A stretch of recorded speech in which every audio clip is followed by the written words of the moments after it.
nous célébrons le 7e dimanche du temps ordinaire.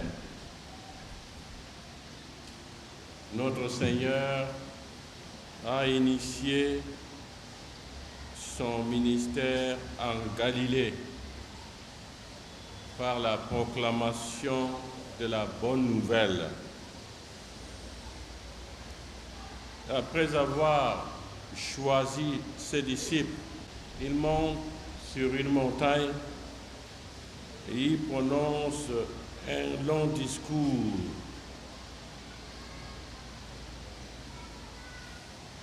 Que l'évangéliste Saint Matthieu nous rapporte dans les chapitres 5, 6 et 7.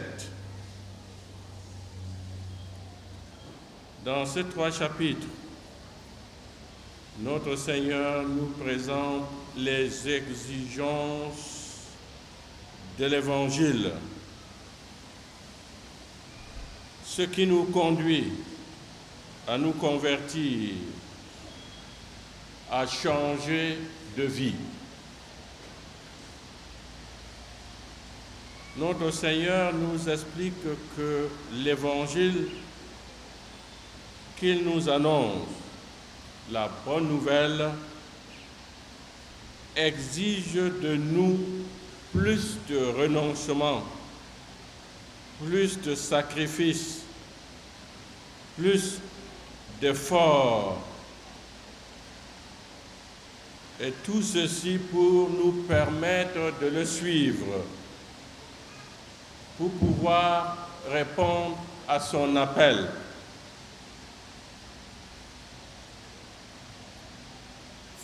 L'Évangile, en effet, nous amène à un changement total de notre vie. Pour cela, dans ce discours que nous avons déjà écouté une partie dimanche dernier, notre Seigneur nous a donné cet enseignement nouveau qui exprime la nouvelle justice,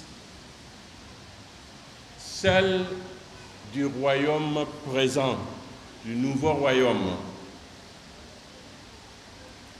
Aujourd'hui, nous continuons de méditer la suite de ce texte, cette partie qui termine le 5e chapitre de l'Évangile selon Saint Matthieu.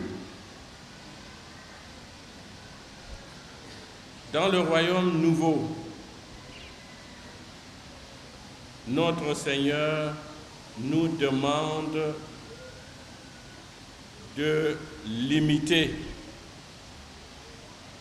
de devenir comme lui, lui qui est saint et parfait.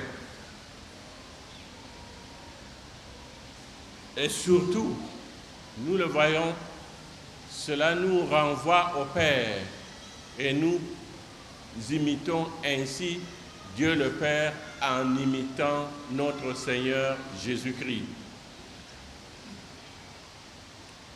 Vous donc, vous serez parfaits comme votre Père céleste est parfait. Et notre Seigneur est fidèle à l'enseignement de l'Ancien Testament, comme il nous dit d'ailleurs qu'il est venu, n'est-ce pas, accomplir ce que Dieu a dit à nos pères. C'est pourquoi nous venons, c'est dans ce sens que nous venons, n'est-ce pas, de lire dans la première lecture un texte de l'Ancien Testament